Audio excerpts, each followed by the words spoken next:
Small wahala happen for courtroom today. Nnamdi Kanu para and he para seriously. I no one boy with too many stories. I beg, look on watch and ban yourself.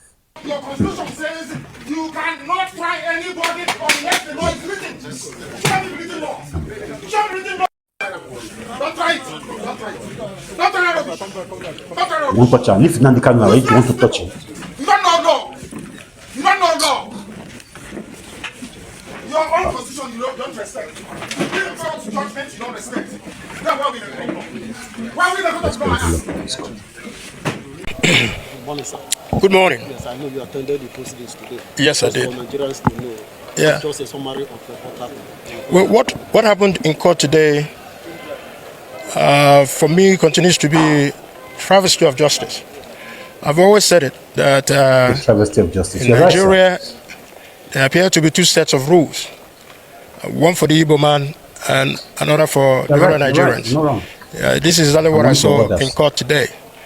First of all, my name is Honorable Obi Agocha. I represent the great people of Iguano, Umuahia North and Umuahia South Federal Constituency. I am the primary representative for Mazi Nnamdi Kanu. So I'm going to speak to you as a layman. I'm not a lawyer. Today, there was a motion that was filed. Previously, I believe at the end of October, another motion was filed. And none of those motions were challenged by the prosecution team. They didn't raise any objection. The court did not overrule anybody, but admitted the motion. So on what basis then is the trial, the efforts that are being put to compel Mazi Nnamdi Kanu to trial when the motions have been put and yet to be challenged by the prosecution team?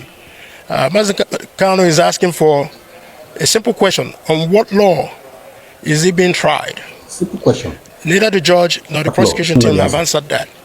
And today, that motion that was raised by Mazi Nnamdi Kanu and served to the prosecution team were not challenged. And it's very, very critical and important that we know that. However, the judge now ruled to say that he's reserved November 20th for ruling. When there are jurisdictional issues, thresholds that are yet to be overcome. So this is a political trial veiled as a criminal trial. And for the stability of the Southeast and for the stability of Nigeria in a whole, to bring to end the civil war that was fought in 1967, means that the president should please look at the totality of Mazi Nnamdi Kanu's trial and bring an end to this charade, a travesty of injustice, bring an end to it so that the Southeast can be peaceful again, Nigeria can be peaceful again. But if they are determined in the way they have steamrolled this process, rushing to a judgment, then like Mazi Nnamdi Kanu says, there's a God in heaven, and the injustices that have been meted to Igbos, we will not forget. We will not forget. Even if we forget, our children and our grandchildren will not forget. Because it is important that everybody notes it, especially Mr. President, that in order for him to consolidate his goodwill for 2027, start with how he handles the matter of Nnamdi Kanu. Because you cannot be there as the father of the nation and Mazi Nnamdi Kanu is being treated in the manner that he's been treated, when every other person who has been charged with almost similar offenses as Mazi Nnamdi Kanu, at the determination of the court, has been let go.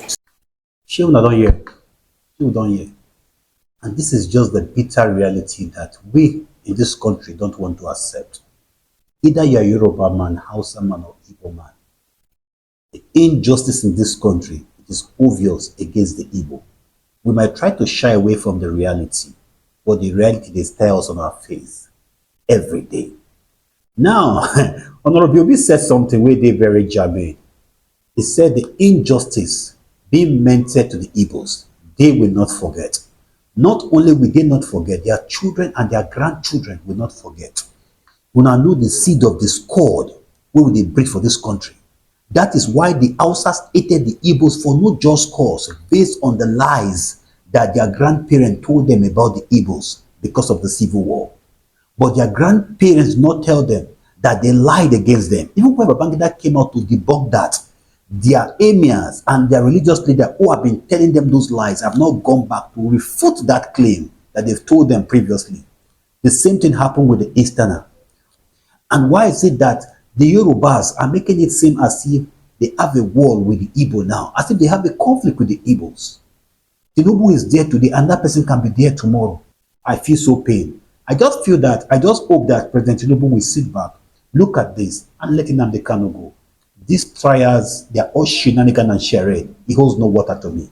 I'm not a lawyer, but the truth is like what you guys are doing in this country is nonsense. It's very useless. There are critical issues we have to look at. As I speak to you today, the local government chairman in Funtua is having a meeting with bandits. He's having meetings with bandits. Traditional rulers in the northern part of Nigeria are meeting with bandits who are unaliving our soldiers, forcefully entry of our ladies, unaliving Nigerians unnecessarily, yet you have meetings with them. What is that singular crime where Nnamdi Kanu don't commit to interface with her? May God help us for this country.